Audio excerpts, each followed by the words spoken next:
Kaip sekėsi Giovanni paties surengtoje didžiausioje diskotekoje Lietuvoje? Kokiomis romantiškomis dainomis savo pirmame koncertinėme šou džiugino Saulius Prūsaitis? Kuo nustebino vienam vakarui grįžusi legendinė grupė Karališka erdvė? Visa tai naujame Niekas niekam video dabar.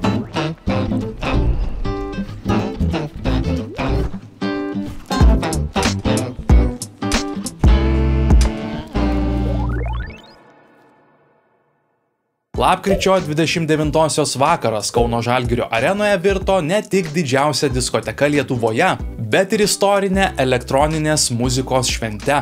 Čia įvyko didžiausias DJ Giovanni Jono Nainio karjeros koncertas, kuris užpildė areną klubinėtojų mine įspūdingais ritmais, šviesų specialiais efektais ir ryškiausiomis žvaigždėmis. Renginį atidarė žavingoji Senjasa, sužavėjusi publiką energingų DJ setu. Po jos prie pulto stojo pats Giovanni, simboliškai pradėjęs savo šou, kuris tapo ne tik koncertu, bet ir įspūdinga kelionė per didžėjaus ir Lietuvos muzikos istoriją. Jonas Nainys, geriau žinomas kaip DJ Giovanni, scenoje vieną po kito kvietė ryškiausius praeities ir dabarties muzikos vardus – Sylvester Belt, Remy Retro, Taya, Atlanta, Delfinus, Lemon Joy, Junior, Jurga, Lady Ice, Petunia ir žinoma savo žmoną Simoną Nainę. Visi jie atliko hitus bei pavertė šį vakarą į įspūdingą muzikinę fiestą. Kolegą ekrane pasveikino ir buvęs ilgametis bendražygis radijo eteryje bei dueto Radistai DJs narys Rolandas Mackevičius. Vieningai nusiteikusi tūkstantinė gerbėjų minia pripažino, tikroji vakaro žvaigždė buvo pats Giovanni. Iš didžiulės scenos su įspūdingu ekranu, vaizdo ir šviesų efektais jis valdė publiką ir dar kartą įrodė, kad yra vienas ryškiausių Lietuvos elektroninės muzikos kūrėjų. Tai buvo svajonės išsipildymas. Savo šou pristatyti tokioje erdvėje kaip Žalgirio arena, kartu su scenos draugais ir gerbėjais. Šis vakaras be abejonės taps vienu įsimintiniausių Lietuvos muzikos istorijoje ir paliks ryškų pėdsaką mano karjeroje. Po koncerto sakė DJ Giovanni. Jonas Nainys, arba tiesiog Giovanni, jau daugiau nei 10 metų yra neatsiejama Lietuvos muzikos scenos dalis. Karjerą pradėjęs kaip radijo laidų vedėjas ir didžėjus, pelnė pripažinimą tiek Lietuvoje, tiek ir už jos ribų.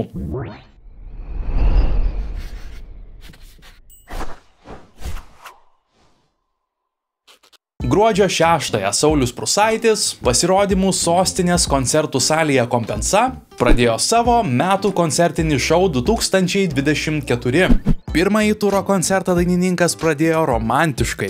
Suskambo daina Tai tokie reikalai, o ilgai netrukus susirinkusieji išgirdo ir naujausią Sauliaus Prūsaičio kūrinį Ką man daryt, kurį jis drauge su Igle pristatė vos dieną prieš koncertą. Klipe naudojamus lūpų ir žadintuvo kostiumus buvo galima išvysti ir gyvai scenoje. Ar žinote, kodėl šiame koncerte yra kėdės? Klausė dainininkas publikos. Ir čia pat jis atsakė, kad daiktus galėtumėt susidėti. Ir iš tiesų, kėdės Sauliaus Prūsaičio koncertuose labai dažnai tik šią funkciją ir atlieka, kadangi publika stojasi ir šėlsta nuo pirmų dainų. Ypač visi susirinkę laukia superhitų Prie ežerėlio, Tu nemoki, Pamela, Norim šokti ir 39. Reikalavimai sugroti vieną ar kitą dainą nuolat aidi iš publikos. 39 būna koncerto gale, nes jei dabar bus 39, tai bus jau galas. Šmaikščiai nekantriausius ramino dainininkas. Šią dainą mes galime groti koncerte, galime per vakarėlius. Visomis progomis galime, tik yra viena bėda. Per vestuves negalim jos groti niekaip. Pristatydamas dainą tyliai išeinu pas kitą, juokėsi Saulius Prūsaitis. Koncerto metu jis daug bendravo su publika, pokštavo, sugrojo hitą Tu nemoki visiškai akustiškai pritariant salei. O koncerto pabaigoje net kelis sykius grįžo kartoti dainų. Atsisveikindamas atlikėjas ir kompozitorius sudainavo Svajoklį, vienintelę savo programos dainą, kurią sukūrė ne pats. Jos autorystė priklauso poetui Romui Lileikiui. Publika įžiebė švieseles telefonuose ir draugiškai traukė visiems gerai žinomą kūrinį kartu. Besiskirstydami po koncerto žmonės vieningai sutarė, kad vakaras su Sauliumi Prūsaičiu visada pavykęs. Kupinas džiaugsmo, geros energijos, šokių, juoko ir šėlsmo, per kurį kėdė salėje išties tarnauja tik kaip lentynos rankinėms pasidėti. Gruodį Sauliaus Prūsaičio koncertinis šou keliauja net per 10 Lietuvos miestų. Paskutinę metų dieną atlikėjas drauge su grupe Rondo griaudės Kauno Žalgirio arenoje.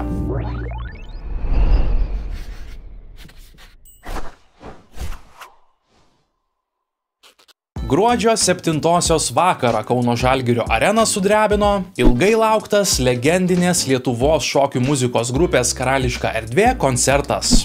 Paaiškėjo, kad gerbėjams jo laukti net porą dešimtmečių buvo verta. Atlikėjams įspūdingą šou scenoje surengti padėjo beveik 100 menininkų.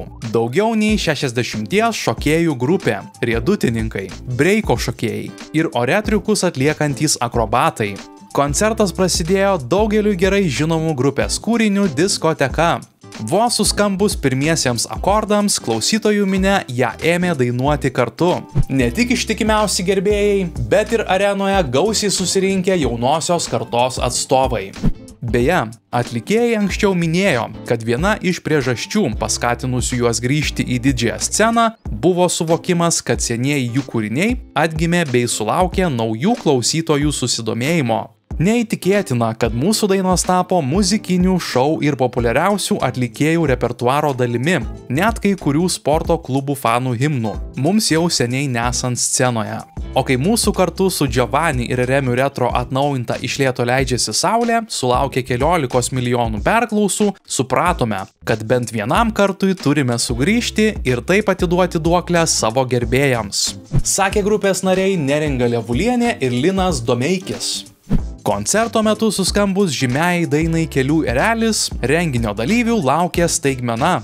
Ekrane jie išvydo grupės vokalistę Neringą, kartu su lenktynininku Vaidotu Žala, važiuojančią milžinišku net iki 1000 arklio galių išvystančių sunkvežimiu. Šį rudenį buvo paskelbta, kad būtent su šiuo sunkvežimiu, o ne kaip anksčiau įvairiais visureigiais, Žala dalyvaus 2025 m. Dakaro ralyje. Pasirodo, pats sportininkas taip pat buvo koncerte. Jam besėdint vienoje iš pirmųjų eilių, grupės nariai jam nuo scenos palinkėjo sėkmės jau sausį startuosiančiame ralyje. Prie jų griausmingais plojimais bei šūksniais prisijungė ir klausytojų minia. Koncerte akis traukė ne tik nuolat besikeičiantis veiksmas scenoje, bet ir įspūdinga scenografija, kurios išpildymui buvo pasitelktas net 220 kvadratinių metrų ploto arenoje pirmą kartą naudotas peršviečiamas LED ekranas. Anot organizatorių, tam, kad toks renginys pavyktų, teko nemažai pasistengti ir techniškai pasiruošti. Pavyzdžiui, scenoje paslėpti batutus skirtus oro akrobatams. Ką jau bekalbėti apie tai, kad atlikėjams teko iš naujo pažvelgti į kiekvieną iš savo dainų ir jas atnaujinti taip, kad tiktų šių dienų technologijoms. Beje, atnaujinta kai kurių Karališka erdvė senųjų hitų skambesį gerbėjai galėjo išgirsti ir likus keletui mėnesių iki koncerto. Kartu su operos solistu Merūnu Vitulskiu buvo įrašyta melodingoji Tarp žemės ir dangaus Aš vėl esu toli, o su Remiu Retro populiarioji Aš noriu šokt šokių karštligė. Būtent šis atlikėjas užlipo į sceną kartu su grupe atlikti koncerto paskutiniosios, gerbėjų kantriai skanduotos dainos Iš lėto leidžiasi saulė – Karalių paslaptys. Dėl jos minia tiesiog pašėlo ir dar ilgai nenorėjo paleisti savo dievaičių nuo scenos. Karališka erdvė susikūrė praėjusio amžiaus paskutinio dešimtmečio viduryje, kai jos nariai dar mokėsi mokykloje. Po 7 metų muzikinės veiklos, pačiame savo populiarumo pike, grupė netikėtai pasitraukė iš didžiosios scenos. Savo sprendimu tuomet daugelį nustebinę grupės nariai visiškai atsitraukė nuo viešo gyvenimo, nėrė į kitas veiklas, atsidavė šeimoms ir ilgus dešimtmečius itin saugojo savo privatumą.